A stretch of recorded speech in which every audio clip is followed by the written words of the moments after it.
Je travaille avec un homme formidable. Il s'appelle Greg. C'est un homme génial qui a beaucoup de qualités. Il est beau, intelligent et passionné. C'est le compagnon idéal. Je me sens très proche de lui. Nous avons, comment dire, une certaine relation privilégiée. Je suis amoureuse de Greg. Mes sentiments sont sincères et purs. Je suis plutôt, de nature discrète. Les événements où il y a du monde me mettent mal à l'aise. J'avoue que parfois il m'est difficile de m'imposer. Je me demande même s'il me remarque. Des fois, il passe près de moi sans se retourner. Je fais des efforts pour participer aux conversations. Mais, j'ai tellement peur de ne pas être à la hauteur, qu'il m'arrive de trouver une excuse pour quitter un groupe. C'est tellement dur que je préfère m'éloigner. Quand je suis seule dans mon lit, je réfléchis et je me rends compte que Greg est mon âme sœur. Oui, j'en suis sûre, je le sens au fond de moi. Je l'aime tellement et je sais que nous serons heureux ensemble. C'est notre destinée. Nous aurons un beau mariage, de beaux enfants et une belle famille. Aujourd'hui, j'ai décidé de prendre mon courage à deux mains. Je lui ai proposé un après-midi ensemble, histoire de faire connaissance. Il est là devant moi. On passe un bon moment. Ça y est, je sais que c'est maintenant. Mon cœur battant, je lui avoue mes sentiments. Mais il m'avoue tout doucement que lui ne partage pas les mêmes sentiments que moi. Je me sens si mal. Je suis extrêmement triste même si je ne le montre pas. Mes rêves s'effondrent. Mon monde se fissure. J'ai le cœur brisé. Je souffre. Je ne vais pas y arriver. Au travail, c'est difficile.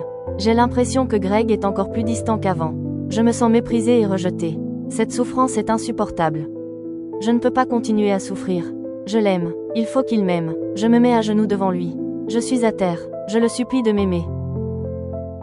Je me suis sentie si ridicule à quémander l'amour de quelqu'un. Comment ai-je pu tomber si bas?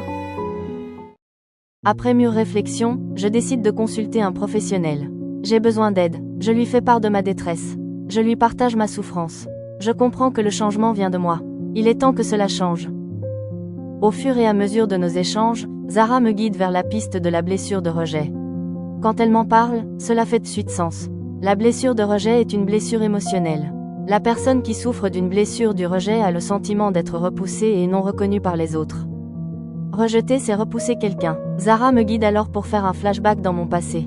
Nous mettons le doigt sur un événement traumatisant que j'ai vécu au collège. À l'époque, j'étais victime de moqueries car j'étais plus petite que les autres. J'ai été humiliée et mise de côté, donc rejetée. Une personne rejetée ressent une blessure émotionnelle très vive. La personne est touchée dans son amour-propre. Elle porte parfois un masque pour éviter le rejet. Donc elle ne noue pas de lien avec les autres. C'est ce qu'on appelle le masque du fuyant. Ou parfois, elle sabote les relations pour anticiper le rejet. Elle peut aussi se comporter de manière à s'humilier de sorte à ne pas se faire rejeter.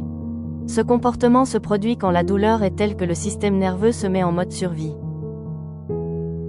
Quel soulagement pour moi d'avoir compris cette blessure de rejet. Maintenant, pour la dépasser, Zara m'a accompagnée sur 3 étapes. D'abord, reconnaître sa blessure, c'est accepter ses émotions sans les minimiser. Oui, j'accueille chacune de mes émotions et je les honore. Ensuite, exprimer ces émotions permet à la tristesse, à la colère ou à la frustration de s'exprimer librement. La dernière étape est le travail sur l'estime de soi. Oui, j'ai des qualités et de la valeur. Je dois d'abord m'aimer avant de pouvoir être aimé par l'autre. Je construis peu à peu mon amour de soi et mon estime. Peu à peu, je retrouve le sourire. Ma vie est de plus en plus épanouissante. J'ai même reçu une promotion au travail. J'ai plus confiance en moi. Je sais qui je suis. Et, je suis plus à l'écoute de mes besoins profonds. Au travail, je continue à croiser Greg. Nous ne travaillons plus dans le même service puisque je manage maintenant un service similaire au sien. Nos relations sont plus saines et restent cordiales. Je suis maintenant complètement détachée de lui.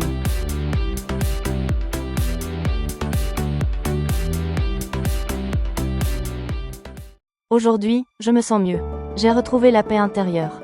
Mon secret, c'est cette reconnexion profonde. Je me sens en sécurité avec moi-même. Ce chemin fut libérateur et m'a révélé à moi-même. Je redécouvre la vraie Lily, celle qui sait s'écouter et qui a fait le choix de suivre le chemin de l'épanouissement et du bonheur. Je me souhaite de continuer à être heureuse et de vivre en paix. Si l'histoire de Lily fait écho en toi, n'hésite pas à prendre rendez-vous avec Zara sur www.sophro-zara.com ou directement sur la plateforme Créneau Libre.